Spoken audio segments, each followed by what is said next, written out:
Ya los hice sentir mal, ¿no? No, no es cierto. Hoy vamos a ver un tema. Ustedes saben que cuando yo enseño esta serie de la vida de Pablo, incluso como vamos progresando en la vida y el estudio del apóstol Pablo, es como leer una novela y llega un momento en que se empieza a dar el clímax de la novela y después empieza el desenlace. Bueno, ahorita ya vamos a empezar el desenlace de la novela. Y al principio, el principio de la vida de Pablo, yo creo que es muy emocionante, es muy dramática su conversión, es muy dinámico lo que hace este hombre cuando empieza a predicar, empieza con una pasión tremenda. Pero ahora es cuando los problemas empiezan a venir a la vida de Pablo. Y ahí es donde vemos realmente Pablo de qué estaba hecho. Entonces, por un lado me anima a ver cómo fue la vida de Pablo en estos momentos, pero por el otro es como ver a un amigo que empieza a entrar en problemas serios y ya no es tan agradable el relato, ya no es todo flores por el camino. De hecho, la vida de Pablo fue muy difícil. Pero algo muy curioso que vamos a ver hoy, que vamos a ver el arresto, del apóstol Pablo. Si nos situamos en el contexto histórico, Pablo va terminando su tercer viaje misionero. Por varias formas, Pablo sabe que va a ser ya el último viaje posiblemente que vaya a hacer. Vamos a ver después si fue realmente su último viaje o no. Pero él sabe que el camino ya tiene nubes tenebrosas en el futuro. Él ya sabe que va a haber obstáculos fuertes en el camino y sabe que el camino delante de él ya trae problemas. Pero algo muy curioso en la vida de Pablo es que si ustedes ven películas, incluso en la vida real, no sé, ¿hay algún abogado por aquí? ¿No? Podría estarlo. Bueno, ustedes se darán cuenta y no me dejarán mentir que el acusado en un juicio siempre está tratando de buscar su libertad. ¿Sí o no? Siempre busca que lo absuelvan. Para eso uno busca un abogado, para que te saque del problema. A veces te hunden más en el problema, pero si es buen abogado te va a ayudar a salir del problema. Bueno, en este caso, Pablo como acusado, en vez de tratar de salirse del problema y de que lo absolvieran, utiliza más esto y se mete más, como bien dijo mi hermana Susi, porque lo que él quería era proclamar el evangelio. Y al él estar preso y él sabía que iba a llegar a Roma, vamos a ver en un momentito que él se mete más a la cueva del lobo, como decimos. En vez de tratar de salirse de la tumba, empieza a cavarla más profundamente, porque él sabía que eso era lo que Dios quería para él. Que es una ironía tremenda en la vida de Pablo. Pero bueno, volvamos un poquito, hagamos un poco de historia. Acá estamos en Pablo, lo dejamos en la clase anterior, en un lugar que se llama Cesarea Marítima. Hay dos Cesareas en la Biblia, en el Nuevo Testamento. Una es Cesarea Marítima, ¿y cuál es la otra?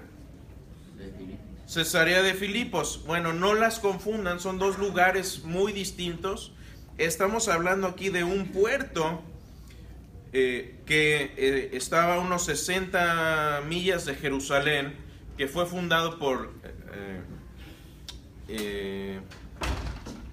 uno de los grandes reyes judíos. ¿Quién fue? Herodes el Grande fundó esto, era un gran puerto. Ya para tiempos de Cristo ya había perdido eminencia. ¿Se acuerdan? Les mencioné los baños romanos. Sí. Allá a la izquierda está el inodoro. Dos piedritas y ahí los dejo a su imaginación para que piensen cómo se hace ahí la cosa.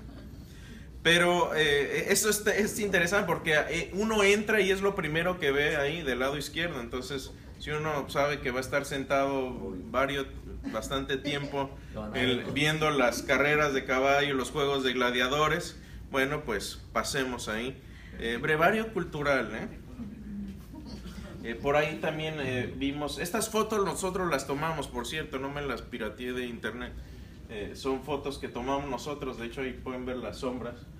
Íbamos pasando rápido, pluk, clic. Y acá se ve un arco que todavía sobrevive, era la forma en que hacían los arcos. Si pueden, ahí está parte del anfiteatro del lado izquierdo, y del lado derecho esto era parte, ya quedó parte del nivel del mar, como que ha subido un poco y se ha tragado parte de la ciudad, pero aquí todavía se puede ver donde hacían las carreras de caballos, un anfiteatro ahí muy grande. Entonces ahí es donde dejamos a Pablo, va camino a Jerusalén, y aquí es donde lo viene acompañando Lucas y otros que están ahí, y se quedan con Felipe. Y después de una semana de ir caminando, Pablo y sus compañeros llegan por fin a Jerusalén. Entonces Pablo está en este momento en Jerusalén. Esa es foto también nuestra. Esa fue la primera foto que tomé al llegar a Jerusalén. Esa es la mezquita, sí, el Domo de la Roca. Es una mezquita muy grande que está en el lugar donde estaba el templo de Salomón ahí. Y Pablo se queda aquí, dice la Biblia, si leen ustedes Hechos, muy interesante, un dato muy interesante, pero dice que Pablo y su equipo se quedan con un personaje llamado Mnasón. ¿Quién fue este hombre?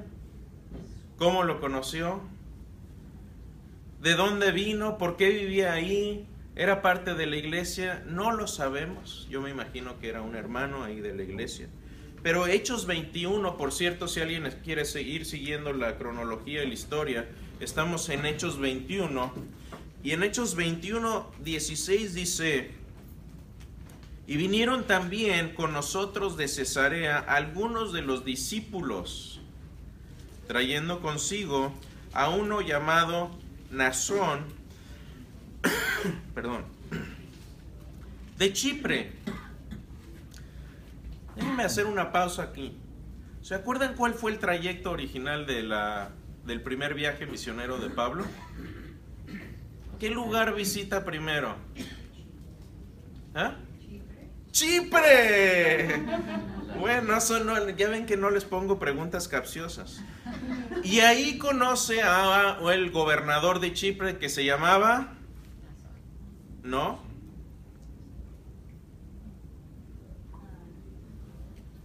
Sergio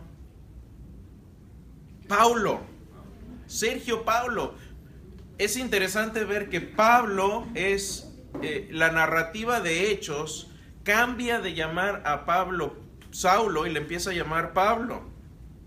Y lo que muchos estudiosos dicen es que como él iba a estar hablando con gentiles, con no judíos, y Saulo era un nombre judío, dijo, bueno, voy a empezar a usar el nombre de Pablo. Y aparte, pues aquí en Chipre está mi tocayo, que es el gobernador. Tocayo, déjame darte las buenas noticias. Y ahí es donde Pablo empieza a ser llamado por Lucas Pablo en vez de Saulo. No fue en su conversión como mucha gente piensa, fue simplemente un uso práctico de la cultura en ese tiempo.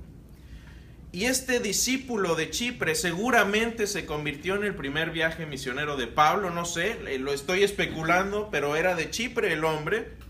Discípulo antiguo, dice, antiguo. Yo me imagino que fue de los primeros con quien nos hospedaríamos. O sea, notan aquí que todavía está hablando Lucas de nos.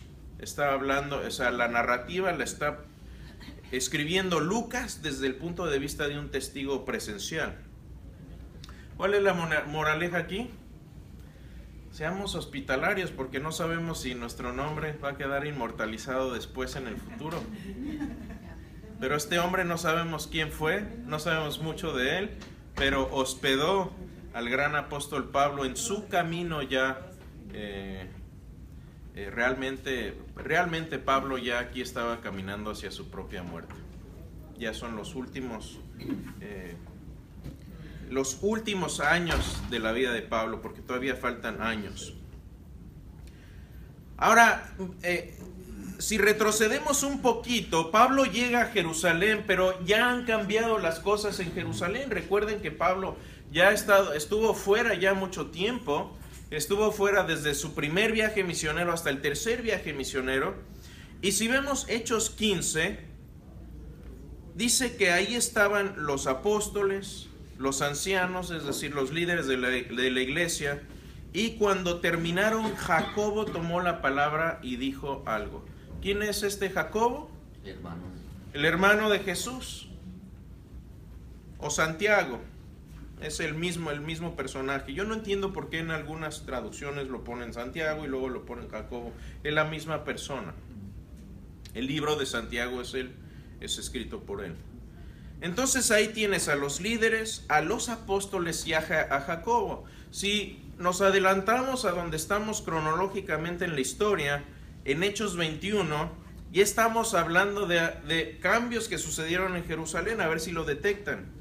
Dice, en Hechos 21 dice, Pablo fue con nosotros a ver a Jacobo y todos los ancianos estaban presentes.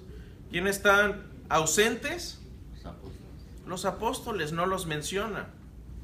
Y tenemos por ahí tradiciones que dicen que probablemente era porque ya los apóstoles habían ido a evangelizar el mundo. Vamos a ver, después tengo ya en miras de dar una clase acerca del destino de los apóstoles. ¿Qué pasó con todos los apóstoles?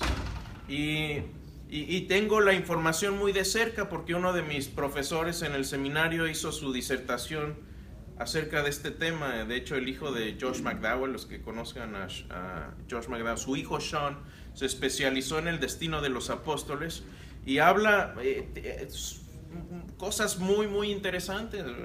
¿Fue crucificado Pedro boca abajo o no? ¿Qué evidencia histórica hay de eso? Y todo, bueno, los dejo con la duda por ahí, pero para picarles la curiosidad, pero espero poder hacer un estudio de eso. Pero entonces aquí ya no están los apóstoles, pero fíjense, tenemos por ahí algunos escritos de los padres de la iglesia que hablan de esto. Obviamente esto no es escritura, es historia, pero por ahí tenemos a un hombre, un padre de la iglesia llamado Clemente de Alejandría, que escribió un libro que se llama La Predicación de Pedro, unos 100 o 150 años después de Cristo. Y ahí escribe esto, dice, Pedro indica que el Señor dijo a los apóstoles, y lo cita, dice, si alguno en Israel entonces quiere arrepentirse y por nombre creer en Dios, sus pecados le serán perdonados. Después de 12 años, fíjense el dato, después de 12 años, vayan a todo el mundo para que ninguno diga, nadie nos habló. Entonces esto coincide con la gran comisión, ir y hacer discípulos. Por cierto, tenemos también un escrito de otros 40 años después, más o menos, de otro padre de la iglesia llamado Eusebio, que menciona estos 12 años también. Ahora les digo, no sabemos si es un dato realmente fidedigno o no, no viene en la Biblia, pero coincide con el hecho de que aquí ya Lucas no menciona a los apóstoles y seguramente ya estaban ausentes, ya se habían ido ellos de Jerusalén, pero Jacobo sí se queda como líder en la iglesia. Ahora, si quieren ver un poquito más el dato, vean Gálatas, el final de Gálatas 1 y 2. Ahí dice Pablo, después de haber predicado y después de haber estado en predicación, habla de este suceso y dice, no hice más que sino subir a Jerusalén, siempre era una colina hacia arriba, entonces no importa de dónde vinieras de Jerusalén, siempre decían, subí a Jerusalén y no vi a nadie más que a los que eran columnas de la iglesia, dice ahí, dice que vio a Jacobo, a Santiago, a Juan y a Pedro. Y él dice, fui a hablar con ellos para asegurarme de que estuviera no corriendo yo en vano y que estuviera yo compartiendo el mismo mensaje que ellos. Y la conclusión de él fue esta: no me corrigieron nada, sino que me dieron la diestra de compañerismo, como diciendo, ahí vas, Pablo, sigue con tu trabajo, estos 15 años que has hecho tu predicación a los gentiles ha sido fiel con lo que nosotros hemos enseñado desde el principio. Entonces viene ahí Gálatas 1 y 2, si lo quieren leer por ustedes mismos. Carlos. ¿No se piensa que Jacobo o Santiago fundó la iglesia en Roma? No, no creo. Él, cuando veamos qué pasa con él, qué pasa con su vida, él termina siendo el líder en la iglesia en Jerusalén, y posiblemente después de la destrucción del templo él ya haya sido martirizado después de eso. Entonces, ¿quién fundó la iglesia en Roma? No sabemos. Porque me parecía que en otra clase habíamos dicho que era Santiago, y me extrañaba porque siempre estaba en Jerusalén. Sí, Santiago se relaciona siempre con la iglesia en Jerusalén, y lo que los estudiosos especulan es que en Pentecostés se menciona específicamente que había judíos que venían de Roma. Entonces, obviamente termina la fiesta de Pentecostés, regresan a Roma. Entonces, ahí es donde, por ejemplo, Priscila y Aquila eran romanos.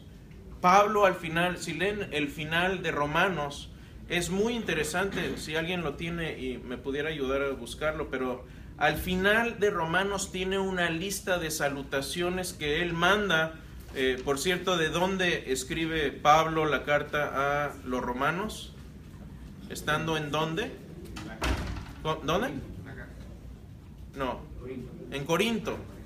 Estando en Corinto, Pablo escribe a los romanos. Al final manda una lista de saludos.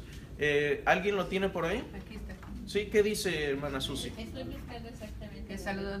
Porque manda un saludo y dice a mis parientes fulano y sultano y sultano. Aquí está. Saludos a Priscila y Aquila, mis colaboradores. A ver, fuerte. Saludad a Priscila y Aquila, Ajá. mis colaboradores en Cristo Jesús. ¿Y quién más? Que expusieron su vida por mí, a los cuales... Pero son de caída. Sí. Ahora aquí voy.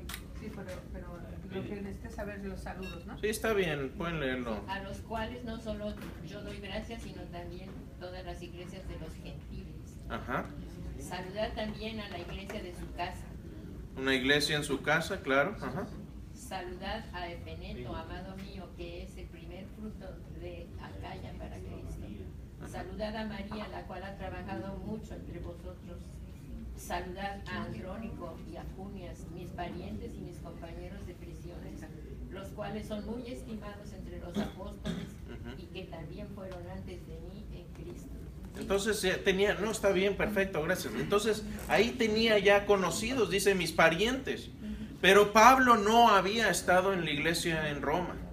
Entonces, para contestar tu pregunta, Carlos, no sabemos, pero sí sabemos que había lazos estrechos entre la iglesia en Jerusalén, Pablo específicamente, y que hubo cristianos dentro del en Pentecostés que regresaron después a Roma, y seguramente ellos fueron los que fundaron la iglesia en Roma. ¿Listo?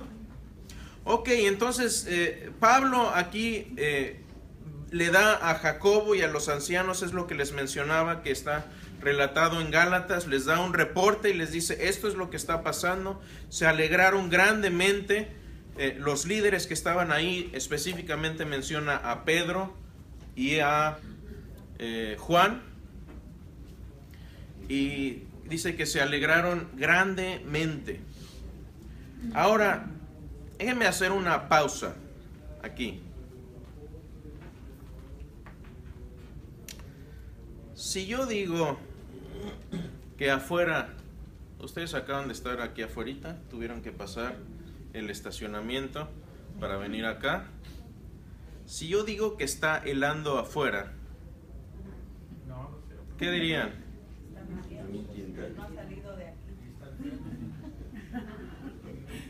Es algo obvio, ¿no? Pasa algo interesante aquí porque Pablo habla acerca de nuestra temperatura espiritual y acerca mucho del tema de Romanos. Algunos piensan que se contrapone con el mensaje de Santiago. Santiago era muy pragmático, muy práctico. Si ustedes leen el libro de Santiago, tiene muy poca doctrina, pero tiene muchos consejos prácticos. Guarda tu lengua, haz esto, cuídate. Y ahí Santiago dice, como pueden ver, una persona se declara justa por las obras y no solo por la fe. Ahora, no vamos a entrar en discusiones doctrinales aquí, pero sí es importante resaltar que lo que dice Pablo no está en contraposición a lo que está diciendo Santiago. Y veamos otra vez este ejemplo. Si yo les digo, está helando afuera, van a decir, no, ¿por qué no? Tengo un termómetro y el termómetro me está diciendo otra cosa.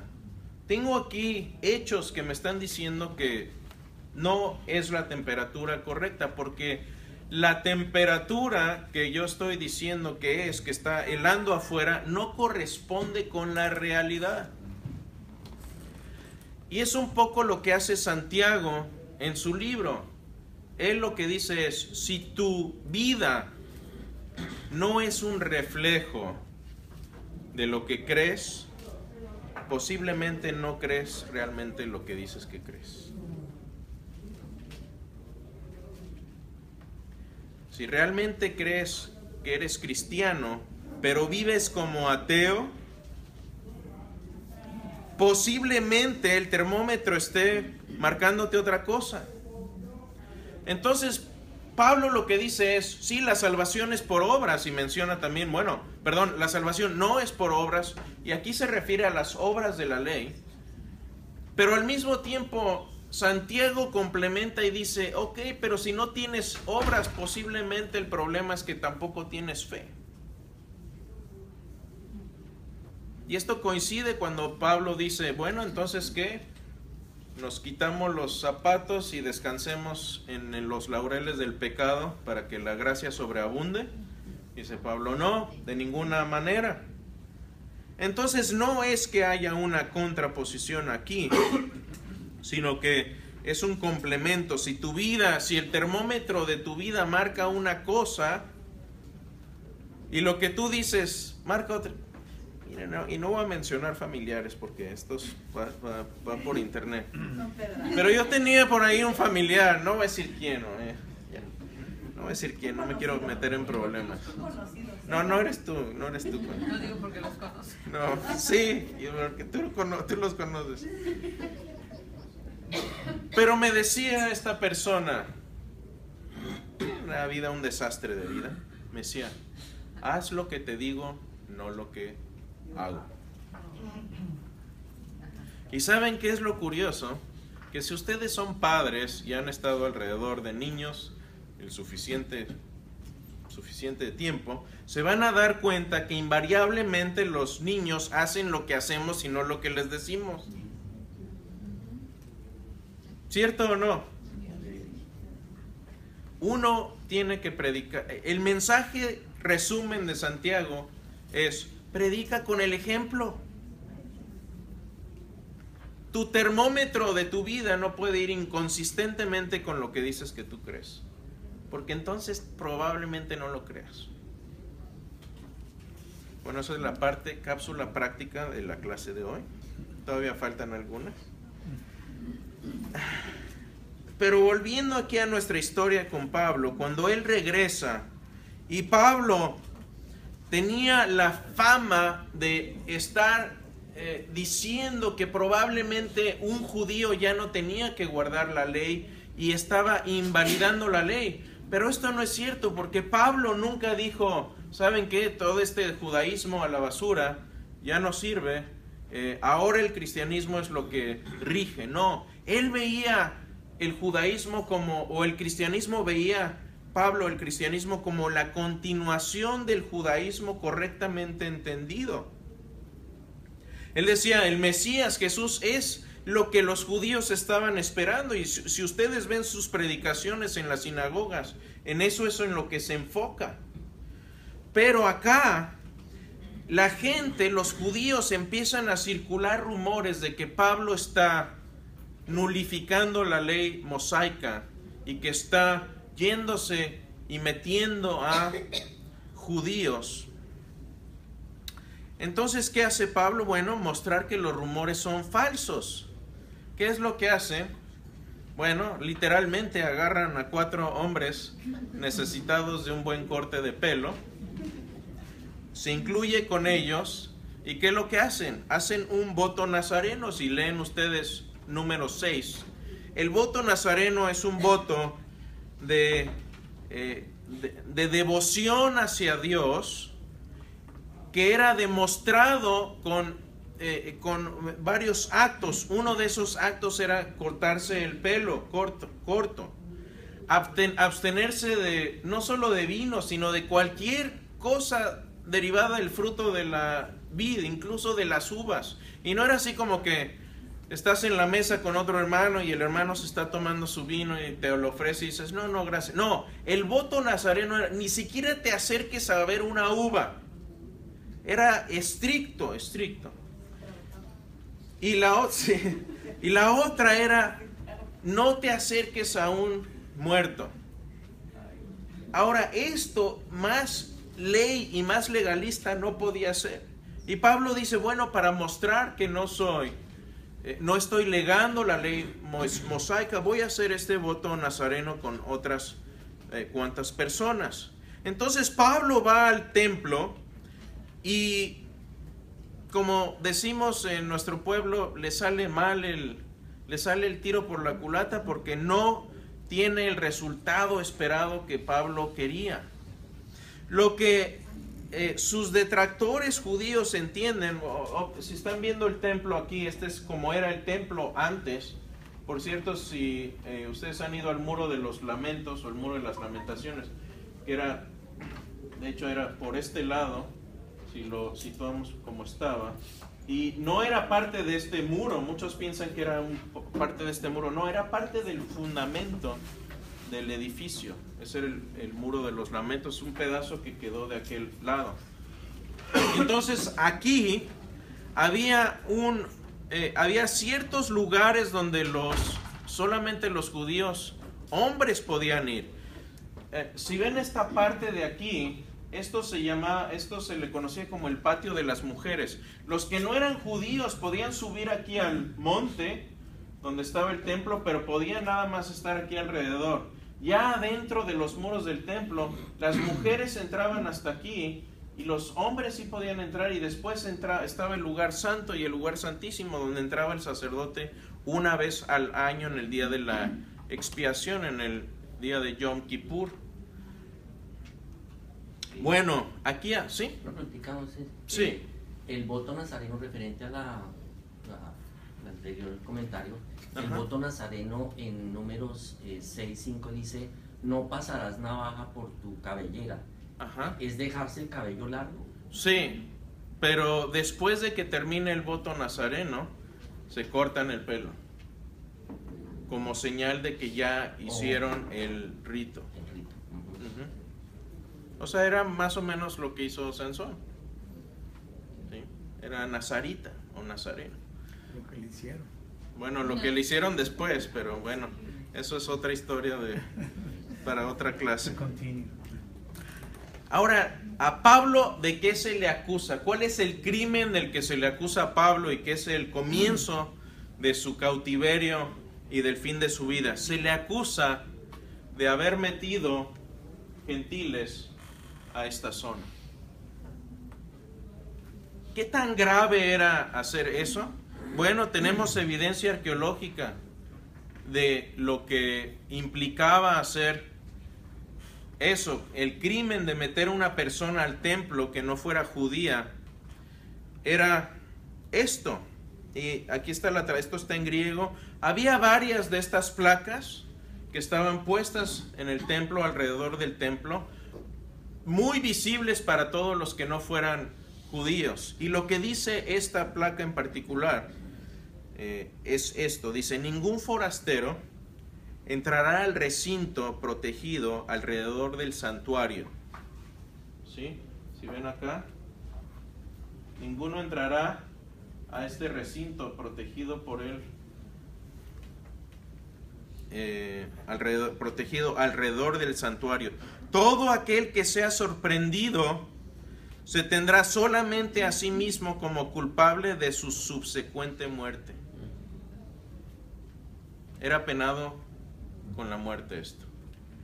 Bueno, ¿qué sucede? Que acusan a Pablo de esto, y ustedes saben cómo es el chisme. Y el chisme se dispersa aquí como fuego salvaje. Se arma una chusma, tratan de agarrar a Pablo prácticamente para lincharlo ahí mismo. Lo querían matar ahí mismo. Hey, sabemos lo que dice la ley. Los romanos nos dieron permiso de hacer esto. Esto era algo que los romanos decían, bueno, lo aprobaron. Y se arma una gran chusma. Y ustedes saben que había una compañía o un grupo de soldados romanos que estaban ahí listos para cualquier cosa en el templo. Era la fortaleza Antonia, se llamaba, que estaba junto al templo. Y cualquier disturbio que hubiera, ahí estaban los romanos. Había una guarnición romana lista para entrar en acción y apagar cualquier conato de rebelión. Bueno, eso es exactamente lo que sucede. El tribuno romano, que estaba a cargo de varios centuriones, un centurión tenía al mando más o menos a 100 soldados, entonces esto era más que un centurión. En aquel tiempo ya no eran 100 soldados, eran más o menos como 80 soldados los que estaba a cargo de un centurión. Pero aquí el tribuno toma a Pablo, lo rescata de la chusma que lo iba a matar, y Pablo dice: ¿se me permite decir algo? Y el tribuno le dice: ¿hablas griego? Yo pensé que eras ese tipo egipcio con otros 4,000 en el desierto. Bueno, es interesante que viene ese comentario, y cuando uno lo lee en la Biblia, dice, bueno, qué interesante, y no lo brincamos. Bueno, esta clase es de clase de estudio profundo y no nos lo vamos a brincar, porque es un dato muy interesante. Porque tenemos un historiador judío, ustedes conocen, ya hemos hablado mucho de él, de Flavio Josefo. Flavio Josefo fue un historiador que era judío, que en la guerra contra los romanos en el año 70 él abdica. Él era uno de los comandantes judíos, abdica, se va del lado de los romanos y empieza a escribir acerca de las historias de los judíos. Tiene historias y guerras de los judíos. Bueno, en uno de sus escritos habla de este egipcio. Les voy a leer la cita en Guerras de los Judíos, tomo 2, capítulo 12, dice así: pero mayor daño causó a todos los judíos un hombre egipcio, falso profeta, porque viniendo a la provincia de ellos, siendo mago, queríase poner nombre de profeta, y junto con él casi 30,000 hombres. Tomen ese dato. 30,000, ¿no dijo 4,000? Momentito, que no pande el cúnico. Dice, engañándolos con vanidades, trayéndolos consigo a la soledad a donde estaban, al monte que se llamaba de las Olivas o de los Olivos. Trabajaban por venir de ahí a Jerusalén y echar la guarnición de los romanos. ¿Cuál guarnición? La que estaba en la fortaleza Antonia. Querían rebelarse contra los romanos y hacerse señor de todo el pueblo. Entonces este tribuno romano pensó que que Pablo era aquel judío revoltoso. Y sigue así. ¿Cómo terminó este judío revoltoso? Dice, habiéndose juntado para poner por obra esta maldad, mucha gente de guarda, pero viendo esto Félix, ¿quién era? Lo vamos a ver, pero era el gobernador en aquel tiempo, proveyó en ello, y saliéndoles con la gente romana muy armada y en orden, y ayudándole toda la otra muchedumbre de judíos, diole la batalla. Huyó, salvo el egipcio con algunos, y presos los otros, muchos fueron puestos en la cárcel, y los demás se volvieron a sus tierras. Entonces, ¿qué sucede? Que Félix se entera, les deja caer la aburridora romana, se dispersan, pero alcanza a escaparse este egipcio.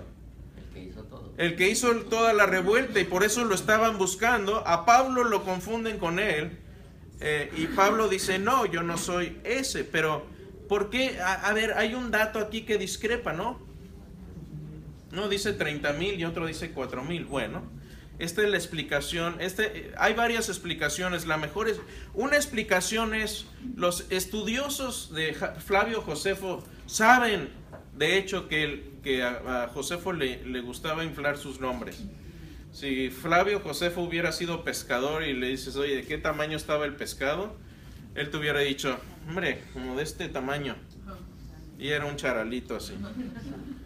Esa es una posible explicación. La que a mí me parece más certera era que Lucas está correcto en el número. Es un número que históricamente tiene más sentido. 30,000 es un gentío tremendo. Pero esta es la explicación. Posiblemente algún copista, cuando copió los escritos de Josefo, si Josefo lo escribió correctamente, si ustedes escriben el número 4,000 en griego, es muy sencillo. Se utilizan las letras mayúsculas griegas. La delta sería el 4,000, la delta mayúscula. Alfa, beta, gamma, delta, 4,000. Adivinen cuál es el número 30,000. La lambda.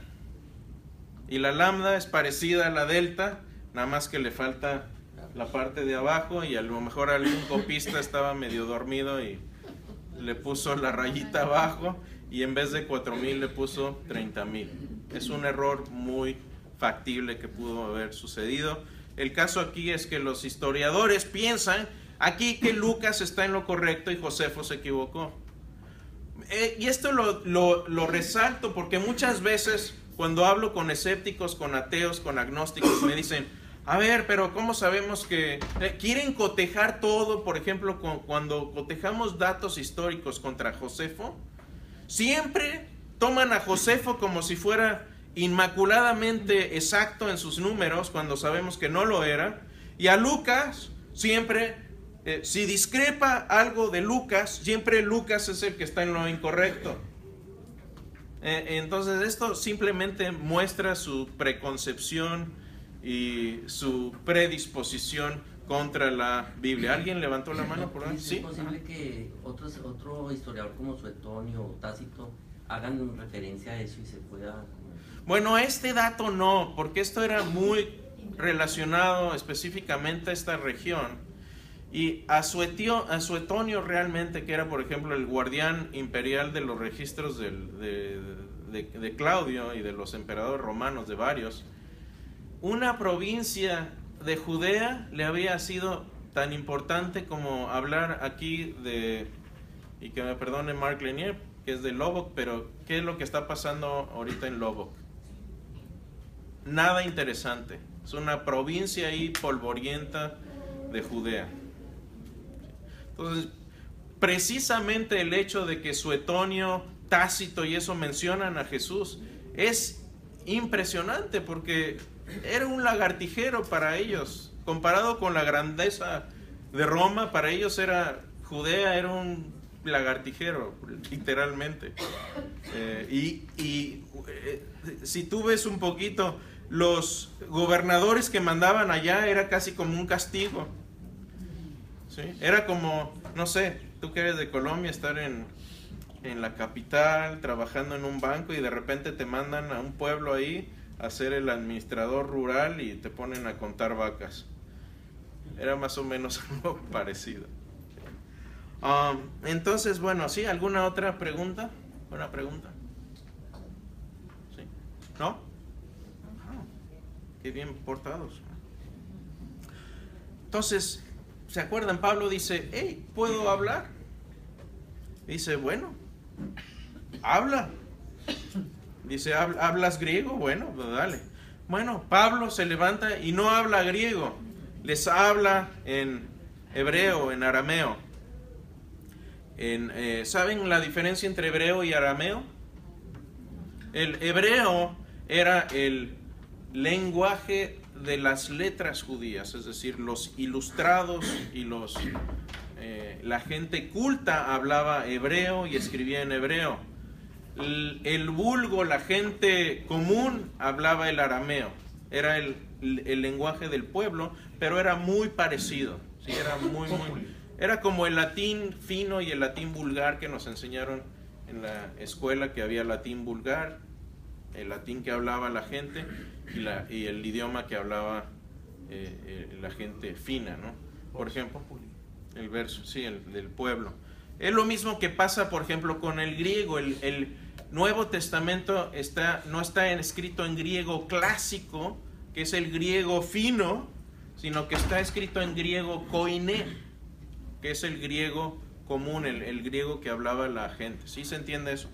Entonces Pablo les empieza a hablar en el idioma de la gente y empieza a darles su testimonio. Les dice que había sido perseguidor de la iglesia, que había sido testigo de la luz de Jesús, que había abandonado todo lo que era antes para seguir el camino de Cristo, y quería que sus hermanos judíos vieran también esa luz y fueran iluminados por la luz de Cristo.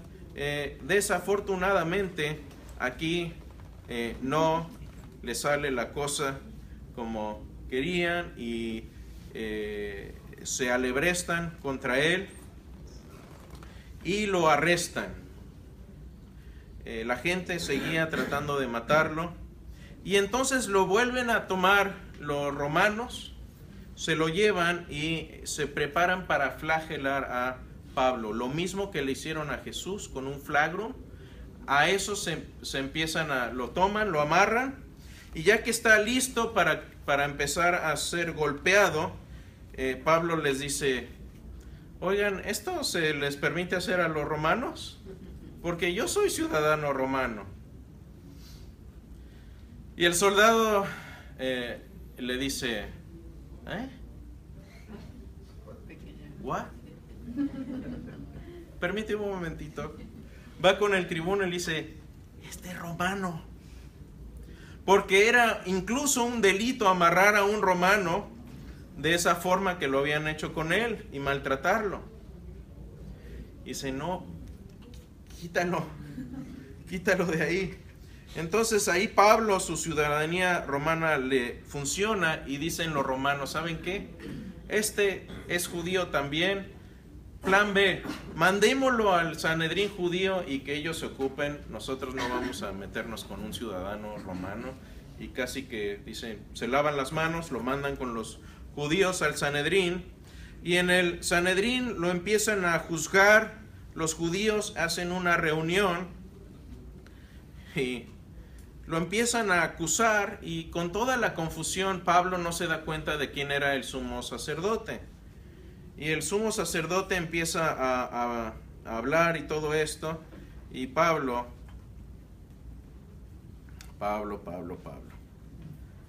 abre la boca un poco más de lo que debía, se mete en problemas y le contesta al sumo sacerdote y le dice, Dios te golpeará a ti, pared blanqueada.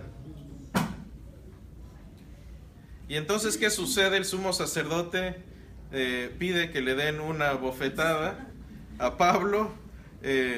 No le hable así al sumo sacerdote. De hecho, estaba prohibido por la ley judía hablar o insultar al sumo sacerdote.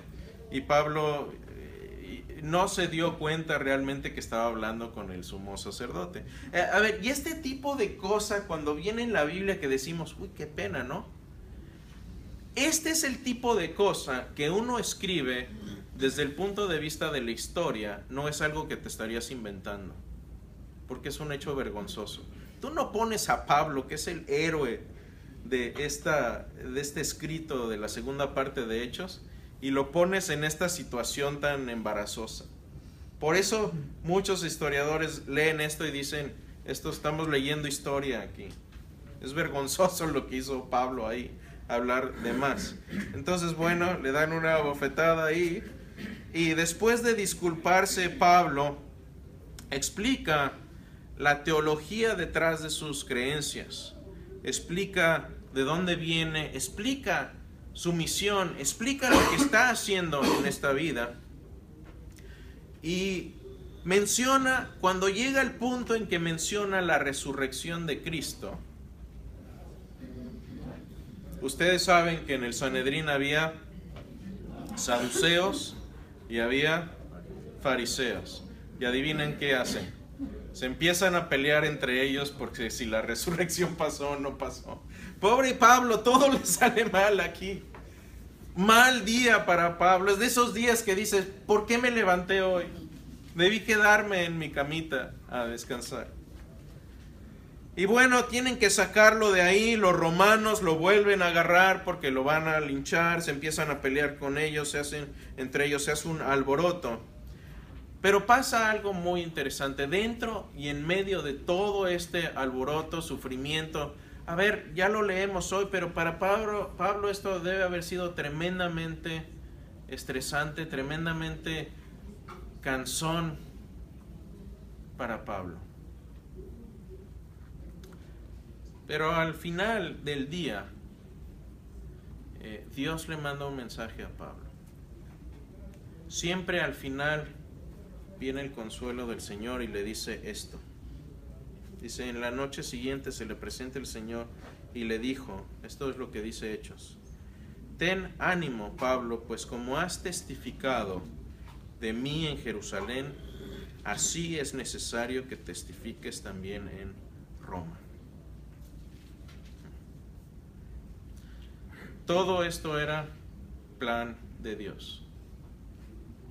Todo esto ya estaba listo, ya estaba planeado, ya estaba arreglado. Yo no puedo pensar, bueno, mi sufrimiento, ¿de qué está sirviendo?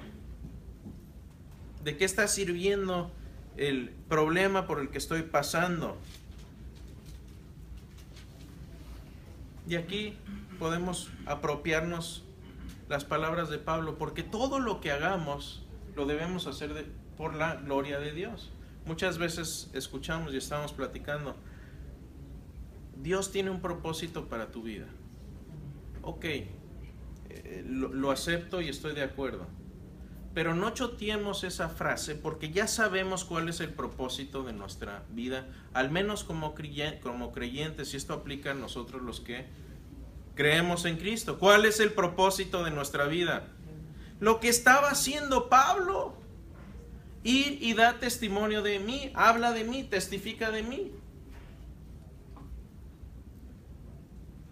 La situación que vivimos en nuestra sociedad hoy, mucho de ello se está dando porque los cristianos nos hemos retirado a nuestros templos, hemos formado burbujas y clubes sociales y hemos dejado que la parte de afuera se pudra.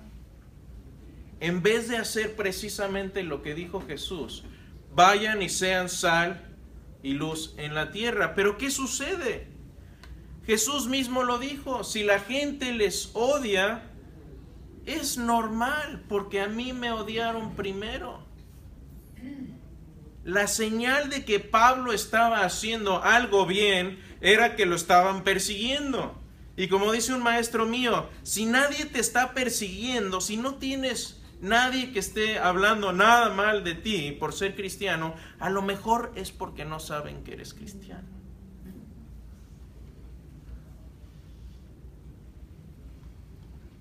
Y Pablo utilizó ese sufrimiento y esa persecución Y de nuevo, algo que no entiendo yo del Evangelio de la Prosperidad es cómo puede ser que lean esto y digan, tu mejor vida es hoy. Esta vida es tu mejor vida. No entiendo, no, de veras. A ver, lea esto, por favor, y luego explíqueme esto. Ahí lo dejo. Ya saben que es una de las cosas que a mí me... Pero vayamos a algunos puntos para casa. ¿Alguna pregunta, por cierto, antes de cerrar? ¿Algún punto de conversación importante? Sí, perdón, claro. Sí, perdón, no veía. Yo tengo una curiosidad. Sí. Usted cuando dice que en esa época se cumplían las leyes, algunas veces que he leído, para mí ese tipo de historias que no cumplían las leyes. O sea, bastaba con Pablo decir, soy romano, y tal cual lo dejaban libre y lo mandaban a diferentes. O sea, Sí. tal cual se está pasando, o sea, las leyes se cumplían en esa época. Bueno, sí y no. El sistema que había aquí era bastante complejo y eso, por ejemplo, lo vamos a ver más claro en las próximas clases, donde empezamos a ver el proceso de juicio contra Pablo. Pero los romanos sí, los romanos eran muy cuidadosos con los mismos ciudadanos romanos, cuidaban mucho a sus ciudadanos. ¿Eran justos o se cuidaban? Relativamente, porque hubo emperadores muy injustos incluso con los mismos romanos. Entonces también ahora sí que es como nuestros países. Te tocó Chávez, no sé, como vamos en México, que nos va a tocar, quién sabe, a lo mejor nos toca Obrador, bueno, quién sabe. A ver, depende de cómo esté la situación política. Pero hablando en general, el romano tenía un sistema legal muy estricto, muy claro. Recuerda que los romanos venían de una tradición donde la república era algo importante, pero hubo emperadores que dijeron, ¿saben qué? La república, mis polainas, y voy a hacer lo que yo quiera. Y ahí Calígula fue uno de ellos, Nerón fue otro. Entonces, Nerón incluso quemó una tercera parte de Roma porque quería construir un palacio más grande y culpó a los cristianos, y fue ahí donde la mayoría de los cristianos ilustres, Pablo y Pedro, murieron en la persecución contra los cristianos por Nerón. Entonces, se cumplían las leyes hasta cierto punto, pero Pablo utiliza esas leyes también para llevar a cabo el propósito que Dios le había puesto, y eso lo vamos a ver en sucesión en las próximas clases se va a ver más claro, porque lo que hace Pablo después, vamos a ver, tiene un juicio con Félix, después Festo, que fue su sucesor, y después apela al César, que era algo que ellos podían hacer. Entonces no lo podían. A ver, si Pablo hubiera sido cualquier judío de la calle, ahí mismo lo flagelan y seguramente lo hubieran matado o lo hubieran crucificado por revoltoso. Pero el tener la ciudadanía... Es interesante esa conversación, la pueden ver en Hechos 22 o 23 me parece, donde Pablo está hablando y le dice, ¿eres romano? Le dice el soldado, y le dice, sí, soy romano. Y dice, yo también, y me costó mucho dinero porque uno podía comprar su ciudadanía romana. Y Pablo le dice, a mí no me costó, yo soy multigeneracional en mí. Yo ya la traía de nacimiento. No sabemos si sus padres o ya desde antes la traían. Pablo dice, a mí no me costó, yo ya la traía. Soy más romano que tú. Prácticamente es lo que le dice. Entonces vamos a ver cómo juegan el papel de las leyes ahí. Termino que se nos va el tiempo, pero algunos puntos para casa importantes. Dice Hechos 21, dice, pero se les ha informado en cuanto a ti que enseñas a todos los judíos que están entre los gentiles a apostatar de Moisés. Esto es lo que se le acusa. Pero Pablo no está negando la ley mosaica, simplemente está clarificando que la ley lo único que hace es resaltar nuestra maldad y nuestro pecado. Eso es lo que el principal propósito de la ley es, que uno no pueda decir, yo no hago nada, yo soy bueno, yo no necesito.